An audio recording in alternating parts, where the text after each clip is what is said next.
Hello vinyl community, this is Mike with TCAT's Deep Vinyl Tracks doing another double feature today. I'm going to first of all do a contest entry. This contest entry is for the vinyl record player Craig Danger for his channel. He's celebrating being in the vinyl community now for a year, and he wanted us to come on and do a video that would show 3 to 5 blind buys that we've made, and what was the result of those blind buys. Were they good blind buys or were they not? And it's a pretty easy contest. That's all you've got to do. Just make sure you subscribe to his channel. So go over, take a look at his contest rules. He's a very entertaining individual, does some great videos.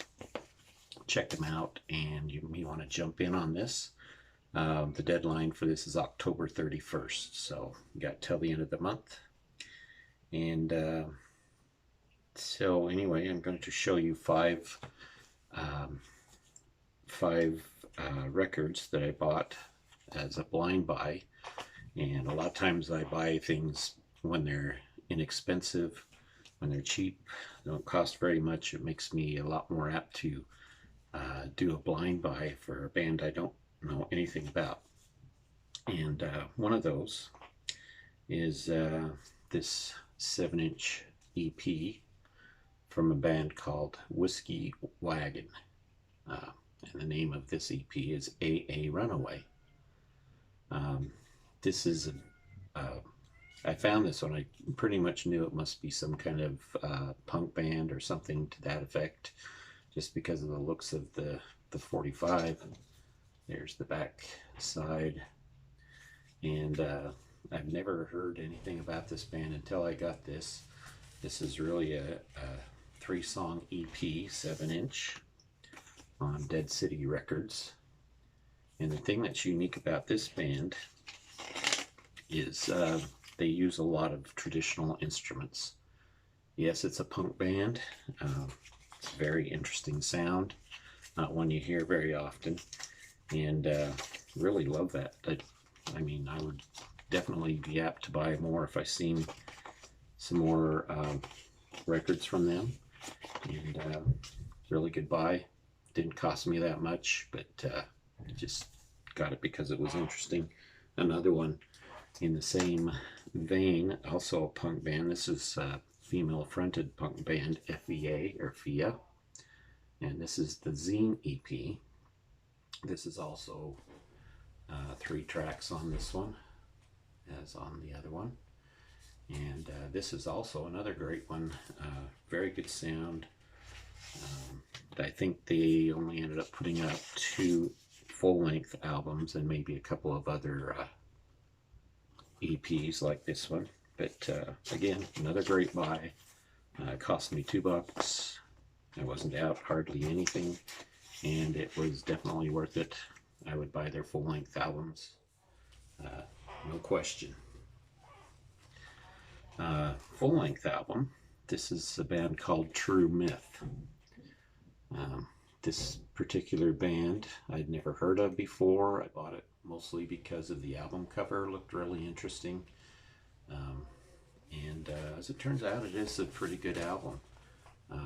True Myth is a Canadian band from London, Ontario, is where they come from. And they have the distinction of having the first ever album recorded digitally in Canada, or from Canada. The second overall album ever recorded digitally. The first one being Stevie Wonder's Secret Life of Plants. And it's really actually a pretty good album. They're a very accessible sounding prog band, at least on this particular album. They did release one other album after this, and that album is probably not quite as proggy. I haven't heard it yet, but I would probably give it a try after hearing this one. Another great album. Now, you're probably going to laugh. because this is an album everybody's heard of. This is a band everybody's heard of. But when I bought this album, nobody hardly knew who they were, at least where I came from. I bought it strictly off of a review that I'd heard. And I liked the way the track listing looked on it, so that's why I picked it up. And of course, I was blown away the first time I ever heard that. And it was my first exposure to Rush. This is 2112. Complete blind buy when I first bought this, and I can tell you, I'm so happy I bought it. So happy I got this one. Ended up being a big Rush fan, and this was the start of it all. Off of a band that hardly anybody even knew when this record came out. One that I bought a little more recently is another, well, I think they're all female band, punk band. This is called Potty Mouth. Found this sitting at the secondhand store for $3, and just, you know, loved the cover so much I couldn't pass it up. I think maybe it's only been played once. It's on orange vinyl, and really great album. The name of the album is Hellbent, and again, they also put out a couple of albums. Very garagey, punk sounding, just really enjoyable, fun record, full-length album, and highly recommend this one. I would look for more of their albums. If I ever seen them, I would definitely pick them up. Great stuff. So that's it. Make sure you go on over to Craig Danger's channel, subscribe to his channel. Make sure when you enter the contest, you tag his name somewhere, or you put a comment in the contest announcement video, so that he knows that you have put up a video. So that's it. So the next part of this is going to be favorite illustrated covers, which is a thread put out by Rob Walker. And in this one, he is showing 10 different records that had some drawn or illustrated covers on them. And so I picked out, I probably got more like 12 of them. But I picked out a few here to feature on that. The first one is K.O. Dot's Blue Lambent Sea Downward. Love the artistry on this. You can see the animals, and on the background, colored background. Very unique and interesting looking cover. Definitely eye-catching. The artwork is done by Toby Driver, who is actually the main person in the K.O. Dot project, and very talented musician and artist, so it seems, with this particular cover. Very, very nice cover. Star Castle. This one is called Citadel. Very science fiction looking cover. The cover art on this one is done by Greg and Tom Hildebrand, who are actually twin brothers and do a lot of illustrations for science fiction novels, for fantasy novels. They even did some Lord of the Rings illustrations that have been highly regarded. So that's Star Castle Citadel. Another one a lot like that, along the same fantasy style illustration, is Styx's, I think, third or fourth album. I think it's their third album, Man of Miracles. This was before they hit the big time. This particular album cover was designed by Leon Rosenblatt. And if you look really closely to his beard there, you can see his initials written in his beard. Interesting. But really nice cover. I like the fantasy look of this. Not sure if he did much else as far as album covers go, but he was a fairly well accomplished artist, and I would see this in the store. I would have picked it up even if I didn't know who the band was, just based off of the cover art. There's the back of it. This one is a band called Mono. This is the album You Are There. And this particular album is just full of cover art, of artwork. And the name of the artist is Esteban Rey. He did a lot of cover art for a lot of post-rock bands, which Mono is a post-rock band. And there's also a booklet inside the album that has some more examples of his artwork.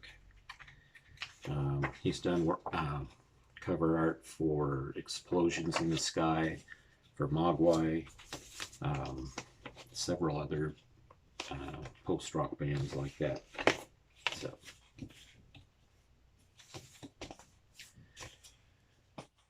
next we have Dave Davies. This is his album, Chosen People, and really nice colorful artwork on this one. Nice colorful illustration, hardly anything on the back. This particular album is, or this particular artwork is done by an artist called Mickey Rain.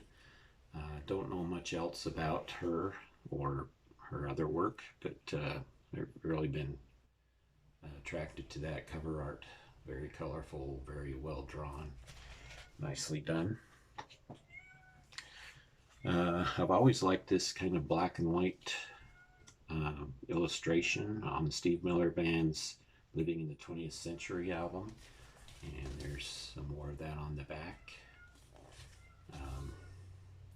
This particular artwork was done by Josh Kosh, otherwise known as just Kosh, K-O-S-H. He's a creative director for Apple Records and was one of the designers for the Abbey Road album and the Let It Be album. So quite a well-known artist in the field. I just showed this one. I just recently got this particular album. Got a lot of comments about the artwork on it. The name of the band is Angels of Light. This is their album called We Are Him. And the artist on this one is Derek Thomas. He's done a lot of different album covers for Swans, which is Michael Jira's other project. And a lot of his artwork is got that kind of childish look to it. Like it should be happy, but there's, you look at it closely and it's like it's a little bit of darkness to it too. Not so much in this one. This one's probably one of his more not dark ones, I guess you would say. He's a British painter and an artist, Derek Thomas is, and he's also part of the electronic project called Human Greed, so a musician also. I've always been taken by this album cover, one of Bob Dylan's albums, Slow Train Coming. I've really liked the nice kind of simplicity to this. You know, it's just black sketch on a brown background. It's got an interesting story. The name of the artist is Catherine Kenner. Apparently Bob Dylan turned down a lot of different cover designs for this album, and Catherine Kenner was somebody in the team, not Bob Dylan himself, but somebody knew who she was and told her what Bob Dylan was looking for, and this is what she drew. This was sent in to the record company. The record company liked it, but they made quite a few different changes to it. But when it came down to it, Bob Dylan liked the original best, and that's the one he picked. She never met Bob Dylan. Bob Dylan never met her, but apparently he did meet her parents. He was apparently walking down some beach, and her father seen him and said, "That's Bob Dylan." So they, motioned him to come over, and we're talking to him and said, her mother said, "I am Catherine Kenner's mother who designed this cover." So he went into their house. They showed him a lot of her artwork and everything, and said he was a very interesting fellow. But anyway, interesting story about Catherine Kenner and her artwork. She never actually met him, but her parents did. Another one I've always liked. I don't know much about this artist or anything, but it's this kind of sci-fi cover art from Blue Oyster Cult from their album Club Ninja. The name of the artist is Frank Loveless, and I couldn't find a lot of information, but very colorful, nice way he incorporated their trademark logo, and even the back is nice. Got that. There's the logo again with kind of a Chinese star-looking weapon, and nice science fiction type cover. The Avett brothers have had a few good covers, and they design, I guess, they design their own covers because I couldn't find any artists recognized for this. So I believe they did their own. I've always liked this album cover, Magpie and the Dandelion. I think the use of color is just perfect on this, very eye-catching. There's the back of it, simple colors like 3 or 4 color design, yellow, fuchsia, black, and white. So, nice cover. Another one I've always liked is this one by Ambrosia. This is the album Road Island, R-O-A-D Island. Kind of a fun-looking cover, a bit whimsical. And there's the blown-up version of it. You see that guy on top of the world. The artist for this one is Ralph Steadman, who collaborated with Hunter S. Thompson, which is probably why his work looks a bit familiar here.